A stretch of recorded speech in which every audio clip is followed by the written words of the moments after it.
तो गाइज आज के इस लेक्चर में हम लोग डिटेल्स में डिस्कस करेंगे यूजेज ऑफ अप्रॉक्सीमेट एस्टीमेट। तो हमने लास्ट लेक्चर में डिस्कस कर दिया था कि एस्टीमेट कितना टाइप होता है और डिफरेंट टाइप्स ऑफ एस्टीमेट क्या होता है।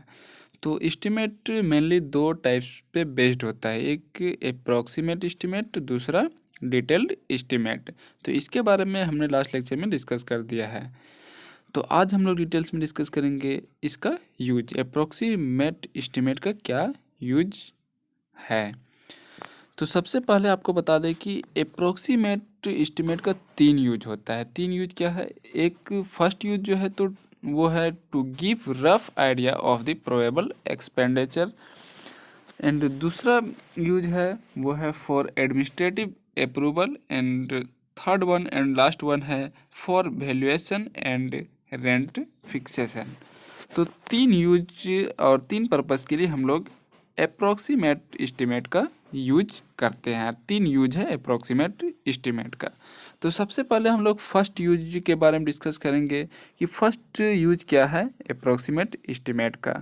फर्स्ट यूज है हमारा to give rough idea of the probable expenditure. तो जब भी हम लोग इसमें क्या होता है कि जैसे अगर प्रोबेबल एक्सपेंडिचर कितना रहता है, एक आइडिया मिल जाता है हम लोगों को कि कोई भी प्रोजेक्ट लेने से पहले, क्योंकि गवर्नमेंट जब भी कोई टेंडर इनवाइट करती है, नोटिस इनवाइट करती है टेंडर के लिए, या फिर अगर हम लोग प्राइवेट सेक्टर से हैं और खुद का कंस्ट्रक्शन वर्क करना है, बिल्डिंग बनाना है, तो उस कंडीशन में क्या होता है कि हम लोग कोई भी प्रोजेक्ट लेने से पहले, कोई भी प्रोजेक्ट का वर्क एग्जीक्यूशन करने से पहले हम लोगों को कितना एक्सपेंडिचर होगा उस कंस्ट्रक्शन में, उसके बारे में एक एग्जैक्ट अमाउंट के बारे में पता चल जाता है कि कितना एस्टीमेट हम लोगों का खर्च होने वाला है। तो ये क्या है? हमारा यूज है किसका? अप्रॉक्सीमेट एस्टीमेट का। और इससे ये पता चलता है कि अगर हमारे पास फाइनेंशियल क्राइसिस रहता है, अगर सपोज हमारा 8 लाख का प्रोजेक्ट है और उसमें अगर हम लोगों को हमारे पास बजट 8 लाख का है और उस प्रोजेक्ट में 10 लाख तक एक्सपेंडिचर होने वाला है, तो हम लोगों को ये पहले पता चल जाता है कि इस प्रोजेक्ट का कॉस्ट ऑफ कंस्ट्रक्शन 10 लाख होने वाला है। तो हम लोग फाइनेंशियल अरेंजमेंट आसानी से कर लेते हैं, जो कि फिजिबल होता है। तो ये यूज है, फर्स्ट यूज है अप्रॉक्सीमेट एस्टीमेट का। अब हम लोग इसको लैंग्वेज में देखते हैं कि to give rough idea of the probable expenditure क्या होता है। फर्स्ट अप्रोक्सीमेट एस्टीमेट का फर्स्ट यूज है to give rough idea of the probable expenditure. तो इसमें क्या होता है? Before taking up any project, कोई भी प्रोजेक्ट लेने से पहले it is necessary to ascertain whether it can be feasible और financed for this a rough idea of the probable expenditure has to B obtained. कोई भी जब प्रोजेक्ट हम लोग लेते हैं या खुद का कंस्ट्रक्शन करते हैं, बिल्डिंग का घर बनाना रहता है, तो उससे पहले हम लोगों को जितना संभव रहता है, फिजिबल रहता है, फाइनेंशियल, उतना हम लोग अरेंज कर लेते। लेकिन फिर भी हम लोगों के मन में एक कन्फ्यूजन रहता है कि हो सकता है इतना खर्च होने लगे। तो उसके बारे में एक रफ आइडिया हम लोगों को मिल जाता है जब हम लोग अप्रॉक्सीमेट एस्टिमेट करते हैं, और कितना खर्च होने वाला है ये भी हम लोगों को पता चल जाता है। तो ये first use of approximate estimate है, इसीलिए हम लोग अप्रॉक्सीमेट एस्टीमेट करते हैं। तो अब हम लोग next use of approximate estimate देखते हैं, फॉर एडमिनिस्ट्रेटिव अप्रूवल। तो एडमिनिस्ट्रेटिव अप्रूवल क्या होगा?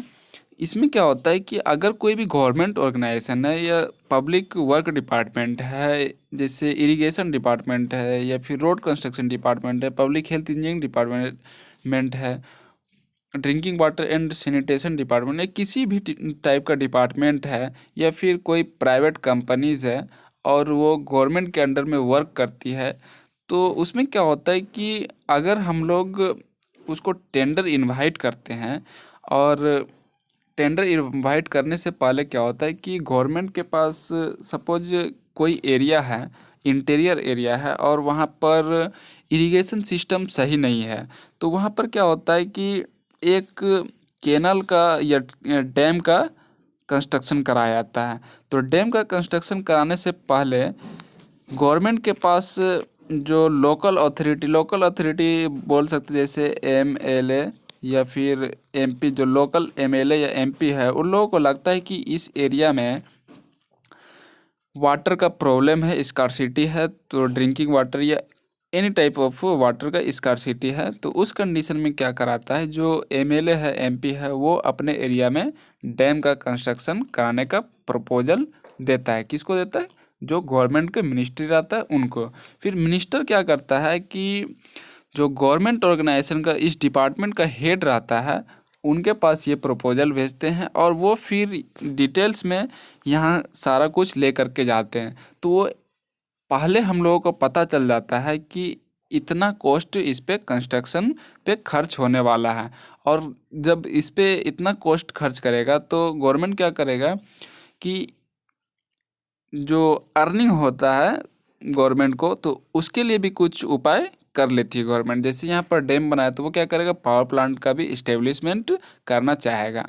तो इसमें क्या होता है कि जब गवर्नमेंट को पता चल जाता है कि इतना कॉस्ट रहेगा, तो वो आसानी से इस बजट को सेंक्शन कर देता है और किसी भी प्राइवेट अथॉरिटी को दे देता है इस वर्क का कंस्ट्रक्शन करने के लिए। तो ये टेंडर में एडमिनिस्ट्रेटिव अप्रूवल में आसानी होती है जब हम लोग अप्रॉक्सीमेट एस्टीमेट कर लेते हैं।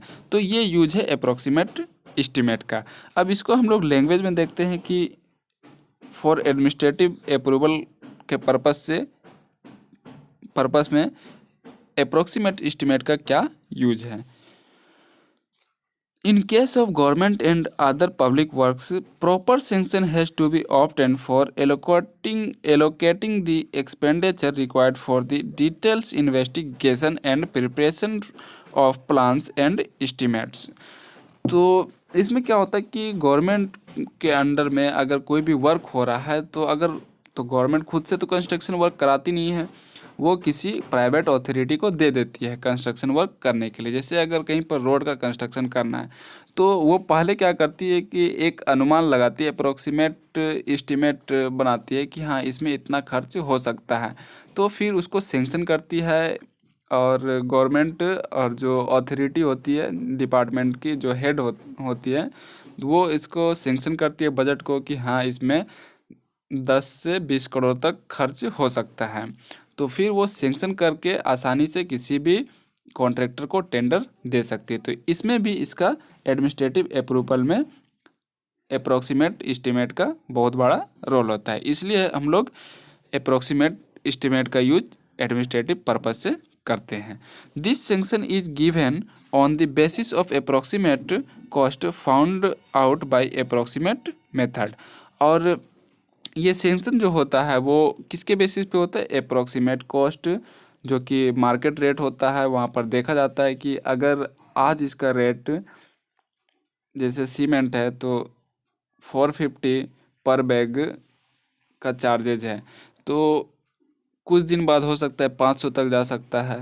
तो उसी के अकॉर्डिंग एक अप्रॉक्सीमेट रेट, मार्केट रेट जो होता है उसके अकॉर्डिंग वो बजट को सेंक्शन करता है और फिर वो अपना एस्टीमेट बनाता है जो कि अप्रॉक्सीमेट एस्टीमेट होता है। और फाइनल जब सेंक्शन हो जाता है बजट, तब किसी भी प्राइवेट अथॉरिटी को वर्क का एग्जीक्यूशन करने के लिए दे दिया जाता है। तो ये एडमिनिस्ट्रेटिव अप्रूवल में बहुत बड़ा रोल होता है अप्रॉक्सीमेट एस्टीमेट का। नेक्स्ट यूज है for valuation and rent fixation.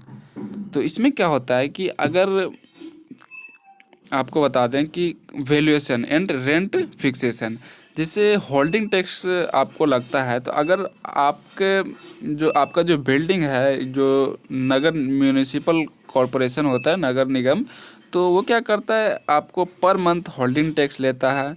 तो होल्डिंग टैक्स किसके अकॉर्डिंग लेता है? For valuation and rent fixation. और अगर आप कॉमर्शियल बिल्डिंग है आपका, तो वो क्या करता है, रेंट को फिक्स करता है, ताकि आपका जो बिल्डिंग का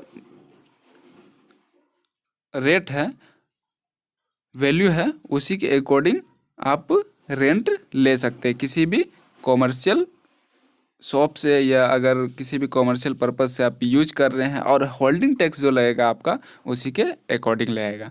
तो इसीलिए हम लोग अप्रोक्सीमेट एस्टिमेट यूज करते हैं किसमें, वैल्यूएशन एंड रेंट फिक्सेशन में। तो इसको हम लोग लैंग्वेज में देखते हैं। Sometimes it is necessary to find out the cost of an existing structure for the following reasons. इसमें क्या होता है, सेल और परचेज ऑफ प्रॉपर्टी। तो कभी कभी क्या होता है कि कोई भी रियल इस्टेट कंपनी होती है, वो बना करके घर बना करके वो बेचती है। जैसे झारखंड बिहार में अभी जो है वास्तु विहार, तो ये ज़मीन खरीदती है, इसके बाद खुद का कंस्ट्रक्शन करती है और फिर घर बना करके बेच देती है।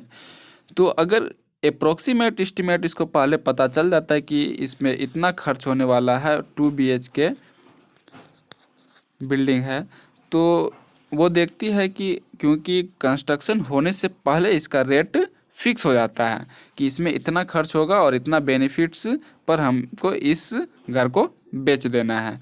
तो अगर इस पे अप्रोक्सीमेट कॉस्ट 10 लाख से 12 लाख तक आता है, तो 2 BHK बिल्डिंग का, तो जो रियल इस्टेट कंपनी होती है वो इसका जो रेट रखती है सेल करने का या परचेज करने का, वो क्या करता है 14 से 15 लाख तक रख देता है, ताकि इसको भी बेनिफिट्स आसानी से हो जाए। अगर कॉस्ट ऑफ कंस्ट्रक्शन 12 लाख या 13 लाख तक भी जाता है, तो इसको 1 से 2 लाख रुपए तक इनकम हो जाता है। तो इस पर्पज़ से भी अप्रोक्सीमेट एस्टिमेट किया जाता है। तो ये सब यूज है अप्रोक्सीमेट एस्टिमेट का। नेक्स्ट पॉइंट है रेंट फिक्सेशन ऑफ प्रॉपर्टी। और कोई भी प्रॉपर्टी का रेंट फिक्स करने के लिए भी हम लोग अप्रोक्सीमेट एस्टिमेट का यूज करते हैं। Framing tax schedules and insurance requirement के लिए भी हम लोग यूज करते हैं अप्रोक्सीमेट एस्टिमेट का। तो आपको समझ में आ गया होगा कि यूजेज ऑफ अप्रोक्सीमेट एस्टिमेट क्या होता है। तो हमने लास्ट लेक्चर में पूरा डिटेल्स में भी डिस्कस कर दिया है डिटेल एस्टिमेट के बारे में। तो अभी तक आपने नहीं देखा है तो जा करके देख सकते हैं, लिंक आइकन पे दिया गया है। तो आज के लेक्चर में इतना ही, फिर नेक्स्ट लेक्चर मिलते हैं, तब तक के लिए बाय।